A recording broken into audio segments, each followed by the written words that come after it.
गरुड़ पुराण कथा अध्याय 3 नरकों का वर्णन और पापों का फल। पिछले अध्याय में आपने सुना कि आत्मा मृत्यु के बाद यमलोक की ओर कठिन यात्रा करती है और वहां चित्रगुप्त उसके कर्मों का लेखा जोखा प्रस्तुत करते हैं। अब गरुड़ जी की जिज्ञासा और बढ़ जाती है। वे भगवान विष्णु से निवेदन करते हैं, हे प्रभु, आपने यमलोक और चित्रगुप्त के न्याय का विस्तार से वर्णन किया। कृपा करके अब ये भी बताइए कि नरक क्या है, वहाँ कौन कौन से पापी जाते हैं और उन्हें किस प्रकार की यातनाएं मिलती हैं। भगवान विष्णु गरुड़ जी की जिज्ञासा का समाधान करते हुए कहते हैं, हे गरुड़, यमलोक में 28 प्रमुख नरक हैं और प्रत्येक नरक में अलग अलग प्रकार के पापियों को उनकी करनी के अनुसार दंड दिया जाता है। ये नरक केवल यातना के स्थान नहीं, बल्कि आत्मा के शुद्धिकरण के केंद्र हैं, जहां उसे अपने पापों का फल भोगना पड़ता है। नरकों का वर्णन। भगवान विष्णु ने विस्तार से नरकों का वर्णन किया, जैसे तमिस्र।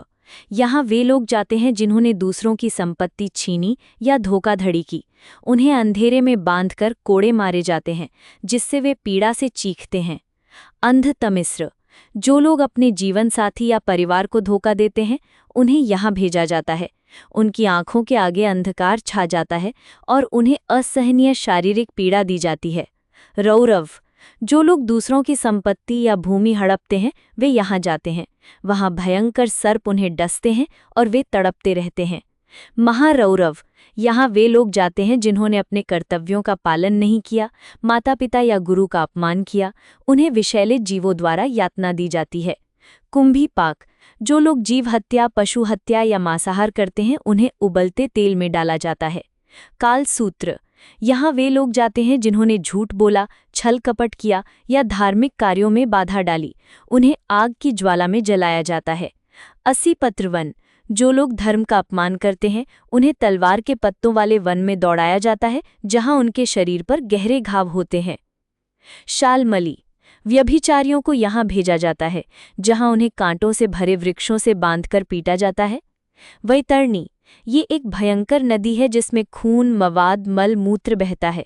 पापी आत्माएं इसमें गिरती हैं और मगरमच्छ, सांप, कीड़े मकोड़े उन्हें काटते हैं।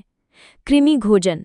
जो लोग दूसरों का धन हड़पते हैं, उन्हें यहाँ कीड़े मकोड़े खाते हैं।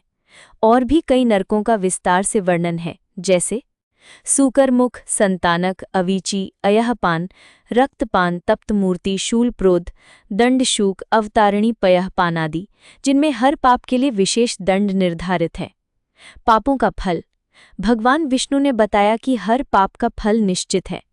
जो माता पिता की सेवा नहीं करते, गुरु का अपमान करते हैं, झूठ बोलते हैं, चोरी करते हैं, दूसरों को धोखा देते हैं, व्यभिचार करते हैं, जीव हत्या करते हैं, वे सभी नरकों में भेजे जाते हैं।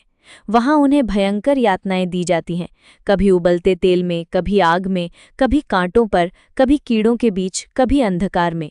ये यातनाएं तब तक चलती हैं जब तक आत्मा अपने पापों का प्रायश्चित नहीं कर लेती। कथा का संदेश। भगवान विष्णु गरुड़ जी से कहते हैं, हे गरुड़, मनुष्य को चाहिए कि वह जीवन में सदा धर्म, दया, सत्य और परोपकार का पालन करे। पाप से बचना ही सबसे बड़ा धर्म है। जो मनुष्य सत्कर्म करता है, उसे कभी नरक का मार्ग नहीं देखना पड़ता। पुण्यात्मा को स्वर्ग, मोक्ष और भगवान के चरणों की प्राप्ति होती है।